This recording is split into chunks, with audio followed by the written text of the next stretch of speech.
15 ఆమె చీకటితోనే ఏముంది, చీకటితోనే లేచి తన ఇంటి వారికి భోజనము సిద్ధపరచును. చీకటి ఉండగానే 6 గంటల వేసరికి సాధారణంగా తెల్లారిపోతుంది. చీకటి అని అంటే 5 గంటలు, 5:30 గంటలు. ఈరోజు మనలో ఎంతమంది ఉదయం 5 గంటలకి లేచే అలవాటు ఉంది? చెప్పాను, జ్ఞాపకం ఉందా? ఆ రోజుల్లో ఉదయమే లేచి నేను ఆఫీస్కి వచ్చి మార్నింగ్ 6 to 7 o'clock ప్రతిరోజు ఎవరికైనా బర్త్డే ఉంటే వాళ్ళకి ఫోన్ చేసి బర్త్డే గ్రీటింగ్స్ చెప్పి వాళ్ళ కోసం ప్రార్థన చేసేవాడిని. మా సహోదరులు ఫోన్ కలుపుతారు, నేను మాట్లాడతాను. ఆ రోజు ఒక సహోదరి యొక్క బర్త్డే, ఫోన్ చేసి భర్త ఫోన్ ఎత్తాడు. బ్రదర్, నేను సతీష్ కుమార్ని మాట్లాడుతున్నాను. బ్రదర్ మీరా బ్రదర్? ఏంటి బ్రదర్ ఇంత బర్త్డే ఫోన్ చేశారు? ఈరోజు సిస్టర్ బర్త్డే కదా, అభినందిద్దామని ప్రార్థన చేద్దామని ఫోన్ చేశాను. అవునా బ్రదర్? అబ్బా ఎంత గొప్ప ధన్యత బ్రదర్ అని చెప్పి వెళ్ళాడండి. ఎక్కడికి అక్కడికి వెళ్ళాడు. భార్య దగ్గరికి వెళ్ళాడండి. నాకు వినిపించకూడదు, ఆమెకి మాత్రమే వినిపించాలి. ఫోన్ దూరంగా పెట్టి నిన్నే ఆమె లేవట్లా, అలవాట్లేదు కదండి పాపం. అప్పటికే టైం ఆల్మోస్ట్ 7 అయిపోయింది. నిన్నే ఏమైంది నీకో? నన్ను లేతావండి, బుద్ధి నీకో అంతేనండి. చేతిలోంచి ఫోన్ జారిపోయి ఉంటుంది పాపం. ఆ అరుపులు కేకలన్నీ వినిపిస్తూ ఉన్నాయి. మీరు నమ్మండి, ఆ రోజు నుంచి మళ్ళీ నేను ఫోన్ జోలికి వెళ్ళలేదండి. అప్పటి నుంచి ఇంక ఫోన్ చేయలే. ఎందుకు వచ్చింది పొద్దున వీళ్ళని లేపి. ఇప్పుడు ఆమె అలా అరుస్తూ కేకలేస్తూ ఉంటే నేను ప్రార్థన చేస్తే ఏకీపిస్తా? మీరు చెప్పండి. దరిద్రం వస్తుందండి, దరిద్రం. నీకు పెందల కడనే లేవబుద్ధి కావటం లేదంటే, పెందల కడనే నువ్వు లేవలేకపోతున్నావంటే, నువ్వు ఎక్కువసేపు నిద్రపోతున్నావు అని అంటే నీకు దరిద్రమో వచ్చి ఉంటుంది లేదా రాబోతుంది. అర్థం చేసుకుంటే బాగుంటుంది. సోమరిపోతులో ఎవరో ఏమీ చేయబుద్ధి కాని వాళ్ళు, పెందల కడనే లేవలేని వాళ్ళు, వీళ్ళకున్న గొప్ప టాలెంట్ ఏమిటంటే అస్సలు వాటర్ వేస్ట్ చేయరండి వీళ్ళు. మీకేమైనా అర్థమైందా? అస్సలు వీళ్ళు వాటర్ వేస్ట్ చేయరు అంటే అర్థం ఏమిటి? మాట్లాడరే, స్నానం చేయరండి వీళ్ళు. అర్థం మీరు అవునా బ్రదర్, సోమర్లు వాటర్ వేస్ట్ చేయరా అనుకుంటున్నారు మీరు. అస్సలు వాటర్ వేస్ట్ చేయరండి వీళ్ళు. ఎందుకని? స్నానం జోలికే వెళ్ళరు వీళ్ళు. అర్థమవుతుందా? 2 రోజులకు ఒకసారి, 3 రోజులకు ఒకసారి స్నానం చేస్తారు మహానుభావులు. ఇప్పుడు సాధారణంగా స్నానం చేసినప్పుడే కదా బట్టలు మార్చుకునేది, అవునా అండి? 2 లేక 3 లేక 4 రోజులు స్నానం చేయకపోతే అవే బట్టలు కదా, అదే చొక్కా, అదే ప్యాంటు, అదే డ్రెస్సు, చెమట కంపు వస్తూ ఉంటుంది, చెమట పడుతూ ఉంటుంది, చెమట కంపు వస్తూనే ఉంటుంది. అయినా వీడికి ఏం తేడా ఉండదు. వాడికి ఏం తేడా చెప్పండి? పక్కోడికే గుమ్మగుమ్మలాడిపోతూ ఉంటుంది. ఉన్నారా మన మధ్య ఎవరైనా? స్నానం చేయబుద్ధి కాదు నీకు. ఇంకా స్నానం చేయబుద్ధి కాదు అంటే అర్థం ఏమిటి? స్నానం చేయబుద్ధి కాదు, తలకాయ దూకోబుద్ధి కాదు, గడ్డం గీసుకోబుద్ధి కాదు. దరిద్రం అండి, దరిద్రం. ఆరోగ్యంగా ఉండాలంటే రోజుకు ఖచ్చితంగా 1 సారైనా స్నానం చేయాలి. 2 సార్లు చేస్తే ఇంకా మంచిది. స్నానం కూడా చేయబుద్ధి కావట్లా నీ ముఖానికి. ఎందుకని? దరిద్రం పట్టింది నీకు. ఉన్నారా మన మధ్య అలాంటి వాళ్ళు? శుభ్రత లేని వాళ్ళు, స్నానం చేయని వాళ్ళు. శుభ్రత అనేది ఉండదు. వాళ్ళ శరీరం శుభ్రంగా ఉండదు, వాళ్ళ వస్త్రాలు శుభ్రంగా ఉండవు, వాళ్ళ ఇల్లు కూడా శుభ్రంగా ఉండదు. దరిద్రం మంచిది కాదు సుమా. సోమరితనము నీ ఇంటికి మంచిది కాదు, నీ వంటికి కూడా మంచిది కాదు.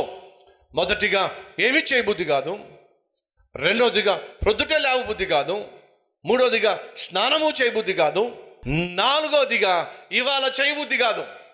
అంటే అర్థం ఏమిటి? ఇవాళ చేయబుద్ధి కాదు అంటే అర్థం రేపు చేద్దాంలేండి, రేపు చూద్దాంలేండి. ఏదైనా పని అప్పగించండి, ఏదైనా చేయమని చెప్పండి, రేపు చేస్తానండి, టుమారో ఖచ్చితంగా రేపు చేసి పెడతానండి. అంటే అర్థం ఏమిటి? Post phone.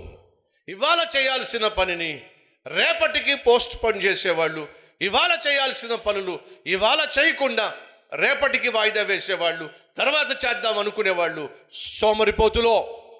దరిద్రం వస్తుంది వీళ్ళకి. అది ఏ పనైనా కావచ్చు. ఇంట్లో బట్టలు చాలా ఉన్నాయి ఉతకాల్సినవి,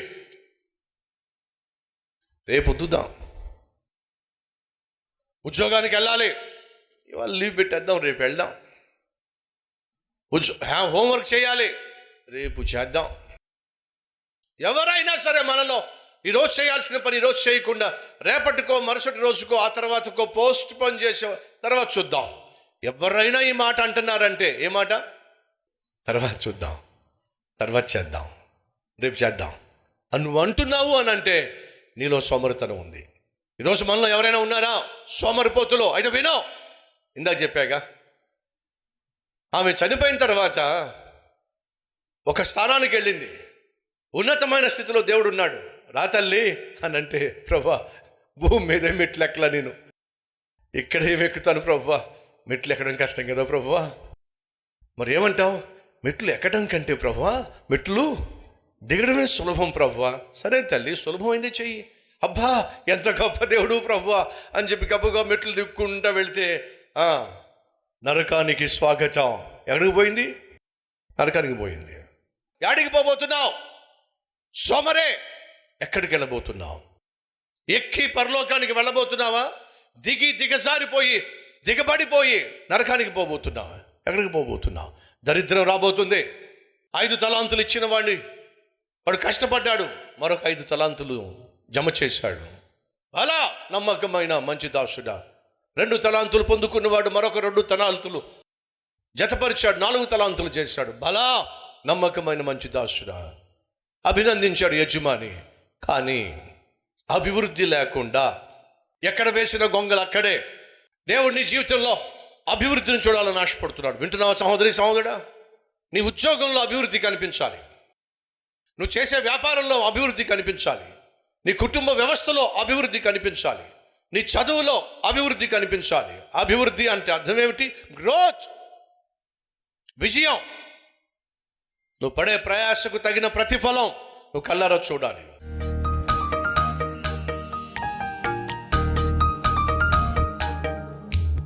మహాపరిశుద్ధుడు అయిన ప్రేమ కలిగిన తండ్రి, సోమరివైన చెడ్డ దాసుడా అని చెప్పావు, అతన్ని శిక్షించావు. ఆ శిక్ష నరకం. ఆయన సోమరులు వెళ్ళేటటువంటి స్థలం నరకం. మాలో ఆ సోమరితనం ఏమాత్రం ఉండడానికి వీల్లేదయ్యా, నాలో ఉండడానికి వీల్లేదు నాయన. నన్ను మమ్ములను కనికరించయ్యా. మా ప్రాణాత్మ శరీరాలను సంపూర్ణంగా చురుకుగా మార్చు నాయన. ప్రతి తల్లే చురుకుగా ఉండి తన బిడ్డలను కాపాడుకోవాలి. ప్రతి తండ్రే చురుకుగా ఉండి తన బిడ్డలను పెంచి పోషించగలగాలి, ప్రయోజకులను చేయాలి నాయనా. చురుకుతనం దయచేయ్యా. చురుగ్గా ఉండడం గొప్ప భాగ్యం. సోమరితనం దరిద్రం. ఆ దరిద్రత నుంచి మమ్మల్ని విడిపించాయా. యేసు నామం పేరట వేడుకుంటున్నాం తండ్రి, ఆమేన్.